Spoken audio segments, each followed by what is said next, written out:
Bonjour à tous. L'échéance présidentielle s'approche encore. Après ma vidéo sur comment voter intelligemment dans une présidentielle, je vous propose de nous intéresser à la fonction même du président, dans une république comme l'est la France, sous la 5e République cette fois depuis 1958. La France a en effet la réputation d'avoir un régime dit présidentialiste, par opposition à un régime parlementaire. Cette appréciation ne fait pas l'unanimité des commentateurs. Je prends pour exemple la chaîne Postscriptum où Charles Albertini, étudiant en droit, considère que, malgré tout, on peut parler de régime parlementaire pour la 5e République française. Mais je laisse cette discussion aux spécialistes. On dit habituellement que la France a un régime présidentialiste, semi-présidentiel ou présidentiel, car le président y a un rôle politique très important. Ce n'est pas le cas en Allemagne ou en Italie, deux républiques où le président a largement un rôle honorifique ou de gardien de la Constitution ou des lois fondamentales. Et il n'est pas élu directement par la population. En France, à l'inverse, le président est élu au suffrage universel depuis 1962. L'élection présidentielle est suivie par les législatives, et ce systématiquement depuis l'instauration du quinquennat en l'an 2000. Le président nomme le Premier ministre, chef du gouvernement, parmi la majorité parlementaire, et il peut dissoudre l'Assemblée nationale au cas où il ne serait pas satisfait du rapport de force dans cette Assemblée. L'une des différences fondamentales entre un régime présidentiel et un régime parlementaire, tel qu'il existe au Royaume-Uni par exemple, est que dans un régime parlementaire, le pouvoir politique revient avant tout au Premier ministre. Celui-ci peut être remis en cause par le Parlement s'il n'a plus de majorité ou s'il n'a plus la confiance de cette majorité. C'est ce qui a poussé Theresa May au départ en 2019 au Royaume-Uni, ou Tony Blair en 2007, ou encore Margaret Thatcher en 1990. Dans un régime présidentiel comme la France, le président ne peut perdre son pouvoir que de 3 manières, et aucune de ces manières ne relève du Parlement. Soit le président perd les élections suivantes, ou ne se représente pas, comme François Hollande en 2017, soit le président démissionne de sa propre initiative, comme Charles de Gaulle en 1969, ou alors la mort l'emporte, comme pour Pompidou en 1974, ce qui peut aussi bien arriver à un Premier ministre dans un régime parlementaire. Avant le quinquennat, il pouvait y avoir une déconnexion temporelle entre les élections présidentielles et les élections législatives, ce qui laissait à l'opposition la possibilité de prendre le gouvernement avant la fin du mandat présidentiel. Ce scénario se produisit en France en 1986, 1993 et 1997. Après l'an 2000, la cohabitation n'est plus possible, sauf énorme surprise, telle que le cas où les Français voteraient pour un président d'une couleur politique particulière, puis pour une majorité parlementaire d'une autre couleur 2 mois plus tard. Donc c'est assez peu probable. Le président est le seul à fixer une ligne politique générale et il nomme le Premier ministre, et donc le gouvernement, qui sont ses organes applicatifs. Maintenant, voyons pourquoi des gens veulent y mettre fin. La France est plutôt une exception en Europe de l'Ouest. Seul le Portugal a un régime plutôt présidentiel. Beaucoup de pays d'Europe occidentale ont un régime parlementaire, déjà du simple fait qu'ils ont des monarques, que ce soit au Royaume-Uni, ou que ce soit avec les pays du Benelux, ou les pays scandinaves, qui sont des monarchies à l'exception de l'Islande qui est une république. En Europe centrale et orientale, la Pologne, la Roumanie et la République tchèque accordent un rôle plus important au président, qui dans ces pays est élu au suffrage universel comme en France. Il est courant, en France, surtout à gauche, de dénigrer ce rôle très important du président dans la vie politique française, et de désigner notre régime politique en le qualifiant de monarchie présidentielle. Monarchie qui bien entendu serait un archaïsme, puisqu'en France on a l'habitude de décapiter les rois. Les défenseurs de ce point de vue disent surtout que le présidentialisme s'accompagne de multiples défauts, dont je vais citer quelques-uns. D'abord, le présidentialisme générerait l'opacité de l'action étatique, surtout sur les chasses gardées du président, que sont par exemple la politique de défense, donc l'armée, et la politique étrangère. On a ainsi reproché au présidentialisme d'avoir permis de couvrir le développement de ce qu'on appelle la France-Afrique, donc des relations plus ou moins occultes entre le gouvernement français ou la classe politique française et les classes politiques des différents pays africains anciennement colonies françaises. Ou alors, on a reproché, enfin surtout à gauche, on a reproché au présidentialisme d'empêcher tout débat sur la détention par la France de l'arme nucléaire, puisqu'après tout, la défense, c'est la chasse gardée du président. Ensuite, le fait que seul le président fixe la ligne politique empêcherait le débat politique réel, selon les adversaires du présidentialisme. Les gens qui font cette critique considèrent que les premiers lieux du débat politique, ce sont les assemblées élues, et donc le Parlement. Mais certains anti-présidentialistes sont aussi partisans de la démocratie directe et des référendums d'initiative populaire ou citoyenne, ce en quoi je les approuve, comme je développerai plus loin. Notons que ce point de vue, qui veut accroître l'importance des débats, des travaux et des votes parlementaires, ce point de vue est surtout présent dans les familles politiques qui sont les mieux représentées, au Parlement déjà, et qui sont mieux représentées dans d'autres pays dont le régime est parlementariste, davantage qu'elles ne sont représentées en France à l'Assemblée nationale. Ou, par exemple, vous avez les écologistes ou les sociodémocrates, donc Europe Écologie et le PS, qui regardent avec envie les Grünen et le SPD allemand, ou le Parti socialiste ouvrier espagnol, le PSOE qui est directement au pouvoir à Madrid actuellement, alors que le PS français est au ras du sol sur le plan électoral, comme on va probablement le voir dimanche prochain, 10 avril. La supposée bonne gestion économique des pays d'Europe du Nord, la croissance économique des dernières décennies et le progressisme social espagnol sont régulièrement vus comme autant de preuves, à gauche et au centre surtout, que l'Europe moderne, serait davantage faite pour avoir des régimes parlementaires que présidentialistes comme en France, donc notre système français serait plutôt archaïque. Mais plus profondément, vers le centre ou le centre-gauche, l'opposition au présidentialisme se base sur une peur. C'est la peur d'avoir un jour un président extrémiste, un démagogue ou un populiste. Un tel président serait tenté de s'affranchir de l'état de droit, il bafouerait les libertés fondamentales et les contre-pouvoirs démocratiques, voire même il entraînerait la France dans des aventures désastreuses au nom de ses lubies et fantasmes de grandeur, un peu comme si on avait un Poutine. Il y a un exemple français du pouvoir personnalisé désastreux qui revient souvent comme argument contre le présidentialisme, et cet argument c'est celui des Bonaparte. Alors le premier Bonaparte, Napoléon le Grand, Napoléon Ier, après tout il a créé un régime autoritaire, en devenant premier consul puis empereur, il a rétabli l'esclavage, il a engagé la France dans la guerre d'Espagne puis la campagne de Russie, il a causé des millions de morts par ces guerres, et au final l'effondrement de l'Empire, ainsi que la perte de la rive gauche du Rhin que la République avait conquise dans les années 1790. Donc après tout, un bilan désastreux sur la fin du règne de Napoléon Ier. Que les bonapartistes se rassurent, je ne donne pas mon point de vue, je donne celui des critiques du grand homme Napoléon. Mais il y a aussi la même critique sur son petit-neveu, Louis-Napoléon, qui, non content d'avoir fait un coup d'état sanglant en 1851, a lancé des expéditions baroques comme celle du Mexique en 1862, et pour enfin se faire berner par Bismarck en 1870, et envoyer la France à la débâcle dans la guerre, qui nous a coûté, et qui a failli nous coûter définitivement, l'Alsace-Moselle. Alors, avec de tels bilans pour les deux Bonaparte, est-ce que la France n'a pas de bonnes raisons de se méfier définitivement de la figure du grand homme ? Alors, vous vous en doutez, je vais répondre à cet argumentaire immédiatement. La figure du grand homme, qui sert d'épouvantail pour discréditer le présidentialisme, c'est une figure particulière avec les Bonaparte, puisqu'il s'agissait, durant la majorité des règnes des deux Bonaparte, on va dire d'autocrates qui régnaient sans opposition réelle et dont le pouvoir n'était pas soumis aux élections. Un président dans une République française actuelle telle qu'elle a été créée par De Gaulle en 58 n'est évidemment pas dans ces conditions-là, il a une opposition et il doit repasser par les élections pour être réélu. Mais même dans ces cas historiques, même dans les cas des Bonaparte, notons qu'il y a des faits qui peuvent tout aussi bien accuser le parlementarisme. Et oui, prenons le cas de l'épopée de l'empereur Napoléon Ier, donc l'autocrate par excellence. Chacun s'accordera sur le fait que sans les guerres révolutionnaires commencées dans les années 1790, il n'y aurait jamais eu de siège de Toulon, ni de campagne d'Italie ou d'Égypte, et donc pas de premier consul, ni d'empereur Bonaparte. À terme, il n'y aurait pas non plus de blocus continental pour faire face aux Britanniques, et il n'y aurait pas eu de guerres ibériques ou même de guerre avec la Russie en 1812. En bref, si la France ne s'était pas retrouvée en guerre avec plusieurs puissances européennes coalisées dès 1792, il n'y aurait pas eu d'épopée napoléonienne, avec ses moments de gloire et de déboire. Or, qui déclare la guerre à l'Autriche au printemps 1792 ? Eh ben c'est la France elle-même.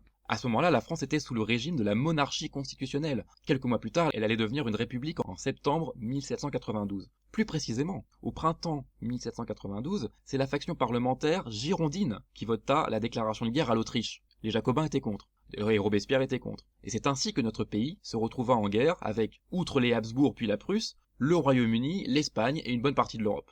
Et donc tout cela menace que Napoléon Bonaparte gère ces conflits, et s'il a commencé à accumuler des erreurs de plus en plus lourdes, par exemple avec la guerre d'Espagne en 1808 et la campagne de Russie, il n'empêche qu'une bonne partie du règne du premier consul et de l'empereur Napoléon a été occupée à gérer les conséquences de guerres que des parlementaires avaient déclarées à l'époque de la monarchie constitutionnelle. Quant au petit-neveu, Napoléon III, alors s'il fit horreur aux républicains avec son second empire, il n'en a pas moins libéralisé celui-ci à la fin des années 1860, et les parlementaires, en majorité, n'ont pas empêché la déclaration de la guerre à la Prusse lors du funeste mois de juillet 1870. Donc ça a été le début d'une guerre qui, en quelques semaines, fut fatale à l'Empire et humiliante pour la France.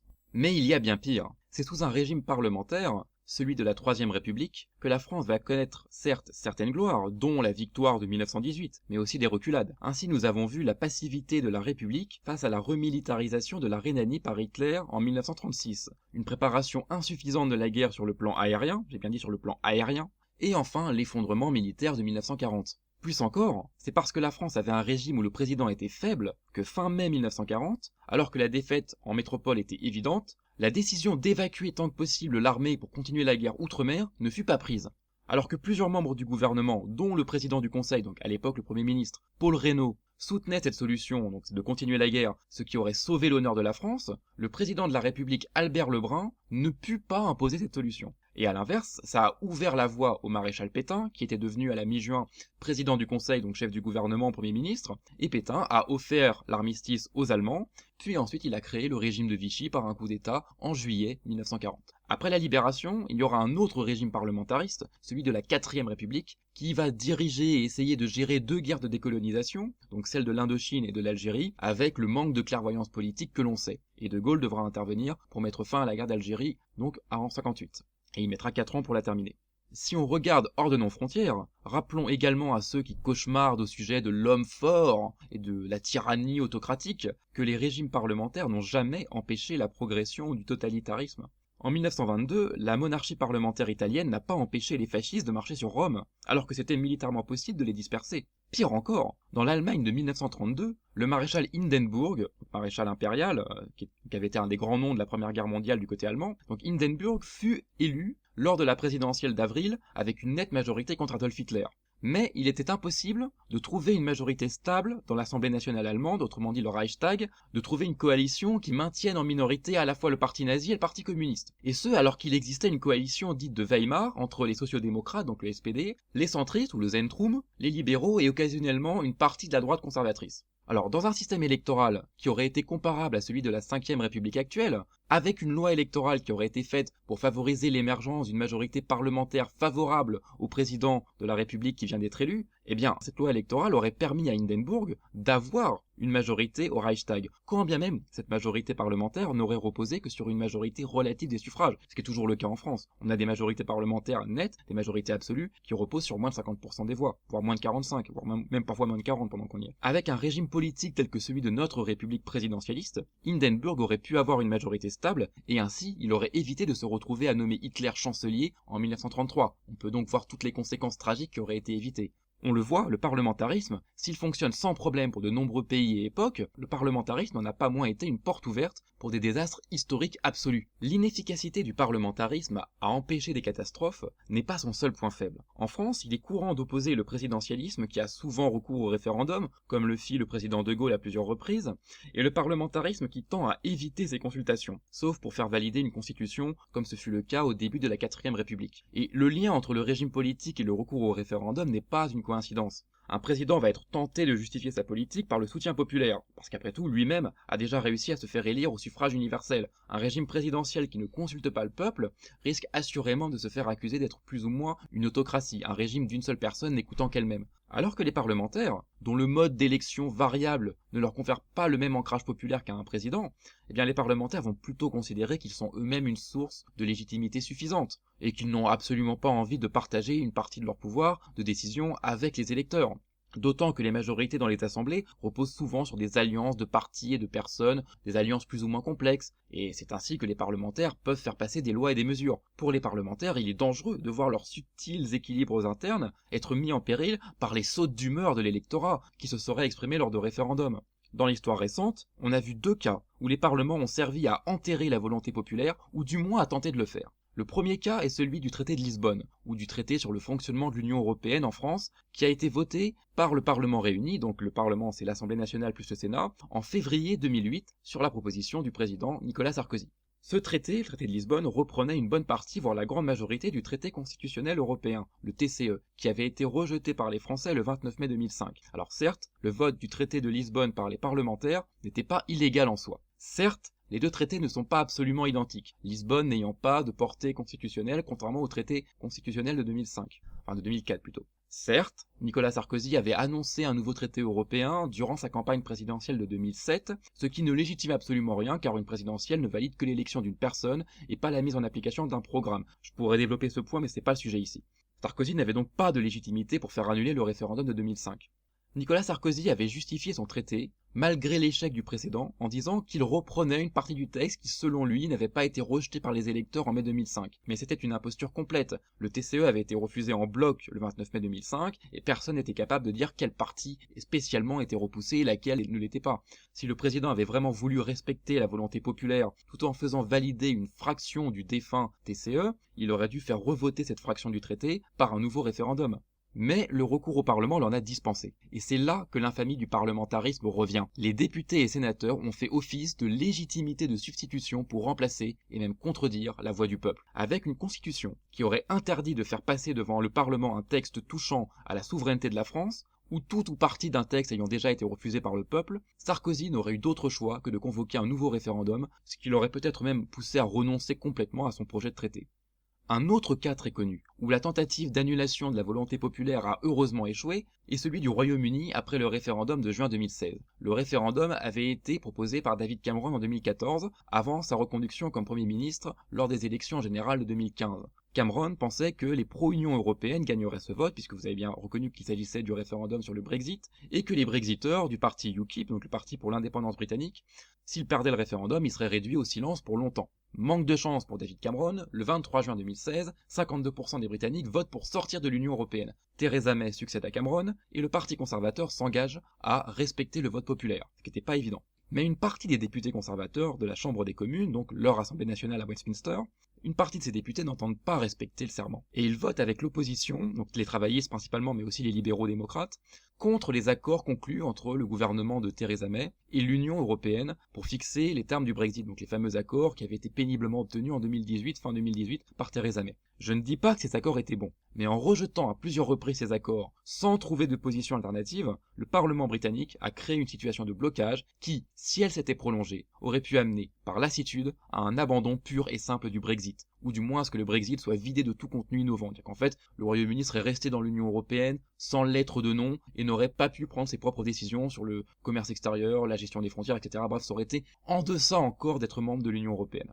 Heureusement, Boris Johnson est devenu Premier ministre en 2019 et il a réussi à obtenir des élections générales anticipées. Avant cela, il a dû, face au blocage de l'opposition travailliste, tenter de suspendre temporairement le Parlement, puis négocier avec la même opposition travailliste pour pouvoir déclencher ces élections. Donc vous voyez à quel point il était prisonnier du Parlement. Johnson et les conservateurs gagnèrent largement le scrutin de décembre 2019, ce qui assura la réalisation du Brexit, dont tout le monde sait qu'il a déclenché l'apocalypse au Royaume-Uni, etc. Enfin, non, en fait, mais bon. Mais sans la ténacité des Brexiteurs, donc surtout des conservateurs, mais aussi de Nigel Farage et des partisans du Brexit Party en 2019, eh bien, sans la ténacité des Brexiteurs, le jeu parlementaire britannique aurait pu avoir raison du vote populaire de juin 2016. Alors, après ces deux exemples, que personne ne vienne me dire que le parlementarisme serait l'expression la plus pure de l'esprit démocratique, alors que le présidentialisme menacerait la démocratie. Je vais aller plus loin en disant que le problème fondamental du parlementarisme est que tout député est par construction un quasi-irresponsable. Alors, je provoque un peu avec cette expression, mais il faut bien comprendre ce que je veux dire. Il y a beaucoup d'élus parlementaires, la majorité sans aucun doute, qui font un travail assidu et considérable, en ayant vraiment le souci de l'intérêt général, de l'intérêt national et de la représentation de leurs électeurs. Je ne conteste absolument pas cela. Mais quand je dis qu'un parlementaire est un quasi-irresponsable, je dis qu'un parlementaire sera personnellement très rarement sanctionné pour ses actes personnels. Et par sanction, j'entends la sanction suprême pour un élu, celle de ne pas être réélu. On peut dire aussi qu'il sera rarement récompensé via une réélection en fonction de ses mérites propres, de ses mérites personnels. Si vous voulez qu'on vérifie ce que je dis, d'abord, si vous êtes français, posez-vous ces questions simples et répondez-y immédiatement sans aucune recherche. 1. Connaissez-vous le nom du député de votre circonscription? 2. Savez-vous de quel parti il est membre ou apparenté? 3. Pouvez-vous me dire quel vote a-t-il fait durant la présente législature, donc durant son présent mandat législatif, même si c'est uniquement sur les sujets qui vous passionnent le plus? Et 4. Êtes-vous déjà allé rendre visite à votre député pour lui demander de s'expliquer sur un ou des votes qu'il a fait? Vous pourrez peut-être répondre aux deux premières questions. Je peux moi aussi vous dire qui est le nom de la députée de ma circonscription et de quel parti elle est. Mais ce ne sera pas le cas pour tous les Français. Et en dehors d'une petite minorité de passionnés de l'activité du Palais Bourbon, quasiment personne ne répondra à la troisième question. Et ceux qui répondront oui à la dernière question seront également très peu nombreux. La plupart des gens ne retiennent pas ce que font leurs députés. Et même si nous avions un système de vote non pas basé sur la circonscription mais sur des listes, comme pour les élections du Parlement européen par exemple, La majorité d'entre nous ne nous préoccuperions pas de savoir ce que voteraient les membres du groupe pour lequel nous avons voté. Un parlementaire a pour plus grand souci de perdre son siège. Mais s'il le perd, ce sera rarement de sa seule faute. Un parlementaire évincé sera souvent victime de la perte de popularité de son parti au niveau national, ce dont il sera souvent bien innocent en tant que petit député isolé. A l'inverse, nous connaissons tous le nom du président de la République. Nous savons à peu près quelle grande réforme ou quel projet il lance. Et nous le tenons responsable des conséquences de ce qu'il a fait, et le tenons même souvent responsable de ce sur quoi il n'avait aucun pouvoir, quand ce n'est pas de la pluie et du mauvais temps pour forcer un peu le trait. Les adversaires du présidentialisme y verront justement là un défaut. Le fait de croire que le président serait responsable de tout, en bien ou en mal, infantiliserait la population en lui faisant assimiler le président à une sorte de dieu paternel dont on attend tout. Alors, c'est certes un risque, cette infantilisation, mais en quoi est-il préférable d'être gouverné par une petite classe de quelques centaines de quasi-irresponsables politiques, autrement dit des parlementaires? Et concrètement, demandons-nous en quoi les pays parlementaristes sont-ils tellement mieux gérés que la France? Les pays germaniques et scandinaves sont parlementaristes, mais leur santé financière n'est-elle pas due à un héritage historique ancien, tel que par exemple la puissance industrielle allemande? Il faut des décennies, voire un siècle, pour construire un véritable secteur industriel. La stabilité politique de ces pays d'Europe du Nord n'est pas due au fait que ce ne sont plus des puissances géopolitiques majeures. L'Allemagne, contrairement à la France, n'a pas d'armes nucléaires ni d'armées très opérationnelles à entretenir, et elle n'a pas à secourir des alliés en Afrique comme la France l'a fait au Sahel. L'Allemagne post-1945, traumatisée par ses propres actions précédentes, et qui depuis est sous domination militaire des États-Unis, l'Allemagne n'a plus comme moyen d'exprimer sa puissance que ses exportations industrielles et sa stabilité financière. Et jadis, l'Allemagne avait pour fierté son Deutschmark, monnaie forte, qui a été globalement remplacée par l'euro, qui tient à peu près le même rôle. A l'inverse, faut-il envier la situation économique de l'Italie, autre pays parlementariste? L'Italie qui est surendettée en termes de dette publique, et l'Italie surtout qui s'appauvrit en termes absolus depuis 15 ans. Il y a aussi l'Espagne, autre pays parlementariste, dont le secteur public est aussi endetté que le nôtre, qui a connu des chocs économiques à répétition avec des récessions en 2008, 2009 comme en France, mais aussi en 2012. Et l'Espagne n'a pas évité la crise séparatiste catalane. Alors est-ce que l'Espagne nous est tellement supérieure en termes de gestion? Et surtout, rappelons-nous que la Grèce a un régime parlementaire, ce qui n'a en rien prévenu sa crise financière de 2010. À propos de crise financière, la Suède, qui est aussi donnée souvent comme un exemple de démocratie parlementaire exceptionnelle, la Suède aussi avait un modèle économique qui a fini avec une crise de la dette, une crise du déficit, une crise budgétaire donc assez importante dans les années 80-90, ce qui l'a obligé à revoir son modèle. La supériorité de gestion des régimes parlementaires n'est absolument pas évidente en fait.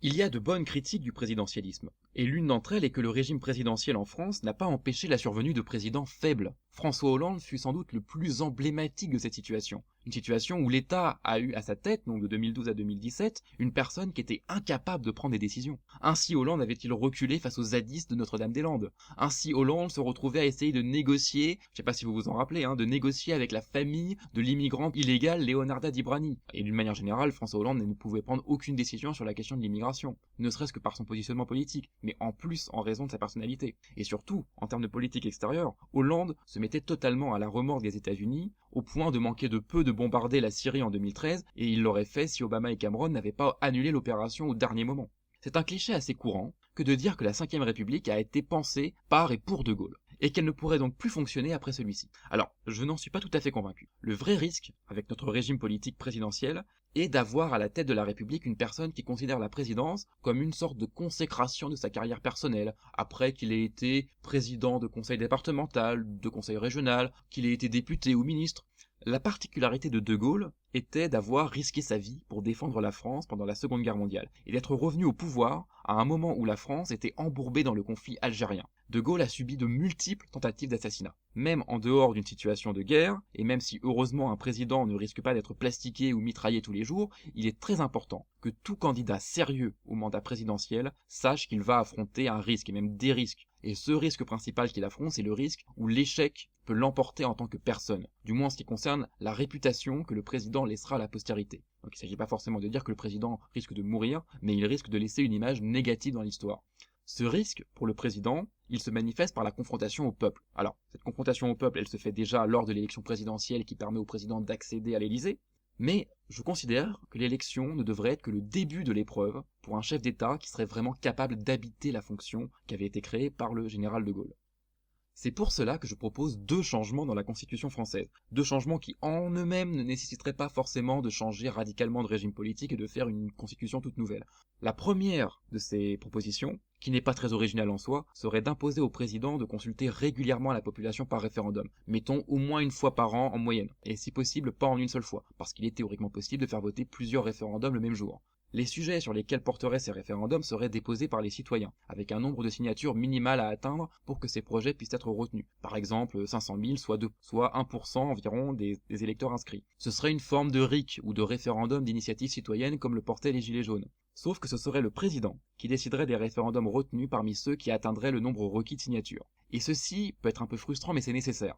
Le président est responsable de la ligne de politique générale du pays, et il doit rendre son application, ou l'application de cette ligne, efficace et cohérente.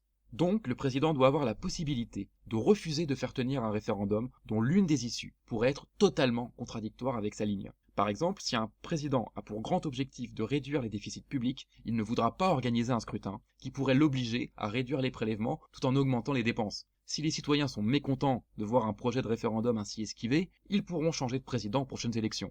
Au passage, il est très important qu'à chaque fois qu'un référendum est organisé, les deux options qui peuvent ressortir du vote, par exemple le oui ou le non, ou le on sort de l'Union européenne ou on y reste, ces deux options doivent être clairement définies juridiquement. C'est-à-dire que l'on saura précisément quel texte le Parlement devra voter, et ce, sans contestation possible, ni amendement changeant sérieusement la substance du texte, et donc ainsi on évitera comme cela, de revivre le scénario britannique dont je vous ai parlé tout à l'heure, avec des députés qui pensent pouvoir réinterpréter ou bloquer la volonté du peuple par leurs interminables tergiversations. Donc si on vote, on sait précisément quelle sera la conséquence du vote oui ou du vote non ou des différentes issues. Voilà, et les parlementaires ne pourront plus rien y changer. L'autre proposition que je fais, qui est une proposition qui m'est plus personnelle, c'est d'imposer une consultation plébiscite sur le président à la fin de son mandat. Donc un plébiscite, c'est un appel à la volonté populaire pour répondre par oui ou par non à une question. En clair, 6 mois avant la fin du quinquennat, le peuple est appelé à se prononcer sur une question simple. Autorisez-vous le président actuel à se représenter pour un nouveau mandat? Et pourquoi une telle question, me direz-vous? Parce que vous aurez sans doute remarqué que dans notre jeu politique français actuel, surtout depuis 2017, on a déjà eu le cas en 2002, il arrive qu'un président mal aimé, impopulaire, jugé médiocre, puisse être réélu face à un candidat adverse qui tiendrait lieu d'épouvantail. Un épouvantail est un candidat pas forcément loufoque, mais qui va mettre contre lui la majorité de la population, quelle que soit la qualité avec laquelle il formule ses positions. C'est comme cela que Jacques Chirac fut réélu en 2002 contre Jean-Marie Le Pen, ou que Emmanuel Macron fut élu face à Marine Le Pen en 2017, même avec un moindre avantage. D'une certaine manière, on pouvait dire aussi que Sarkozy en 2012 faisait figure d'épouvantail, et que François Hollande a gagné non pas sur son charisme ou sur ses propositions, mais à cause d'un rejet fort de Sarkozy, qui aurait peut-être pu ne pas passer, parce qu'après tout, Hollande n'a pas gagné avec un si grand écart que ça. Bref, et ça pourrait encore se reproduire avec le même Macron en 2022, nous verrons au cours de ce mois d'avril, sachant qu'il peut affronter soit Marine Le Pen, soit Jean-Luc Mélenchon au second tour de l'élection. Donc, ce recours à l'épouvantail peut biaiser le jeu politique et faire qu'un mauvais président, un président qui ne serait pas capable d'occuper la fonction ou qui aurait mal gouverné, pourrait être réélu quand même. Donc un vote pour autoriser ou non le président à se représenter signifierait que le président en place devrait être jugé par les électeurs sur son propre bilan, sans que le président puisse dire « Même si je vous ai déçu, vous n'avez le choix qu'entre moi et un adversaire que vous aimerez encore moins ». Par exemple, je suis un président de gauche, mais je vous ai déçu, même vous, les électeurs de gauche, mais si vous ne votez pas pour moi, c'est la droite, et inversement pour la droite, ou alors même on va dire, sinon c'est l'extrême droite ou l'extrême gauche.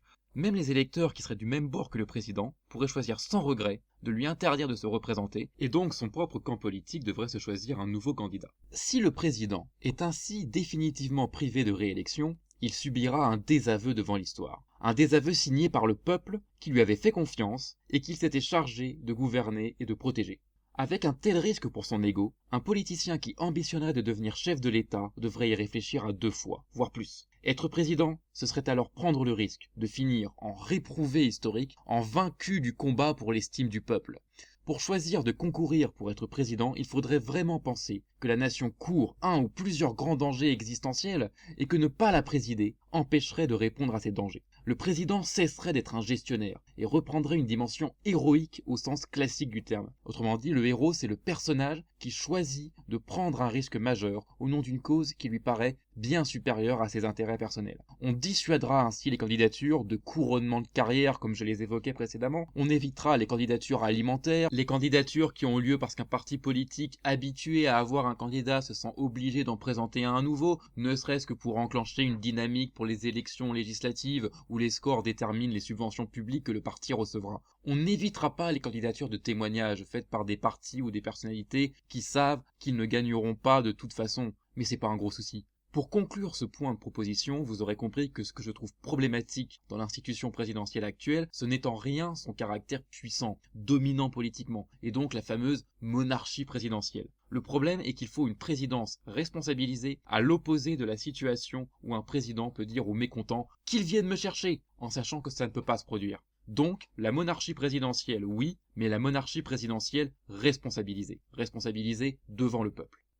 Je terminerai cette vidéo en répondant très brièvement à la question qui préoccupe une partie de la scène politique, notamment à gauche. Faut-il une 6ème République ? Je pense qu'il faut probablement une nouvelle constitution, mais pas pour réduire ou supprimer l'importance du rôle présidentiel, ni son élection au suffrage universel. On peut faire des changements pour modifier le rôle du Parlement, rendre plus efficace son fonctionnement, ou lui donner de nouvelles attributions, ce n'est pas un souci. Est-ce que ça nécessite vraiment une nouvelle constitution ? Je ne sais pas, je ne suis pas dans la technique constitutionnelle. Mais si nous devions avoir une nouvelle constitution, avant tout, ce serait pour assurer la souveraineté juridique de la France, la primauté du droit français sur tout texte européen ou international antérieur, et pour s'assurer qu'aucun tribunal français ne puisse mettre des bâtons dans les roues du gouvernement si celui-ci défend l'intérêt national et applique le programme pour lequel il a été élu. Je ne dis pas qu'il ne doit pas y avoir de contre-pouvoir ou de garde-fous comme on les appelle, mais jamais aux dépens de la souveraineté nationale, du contrôle des frontières ou de la défense du pays, même de façon préventive. Je ferai bientôt une vidéo sur la question des référendums, scrutin que j'ai abordé plus tôt.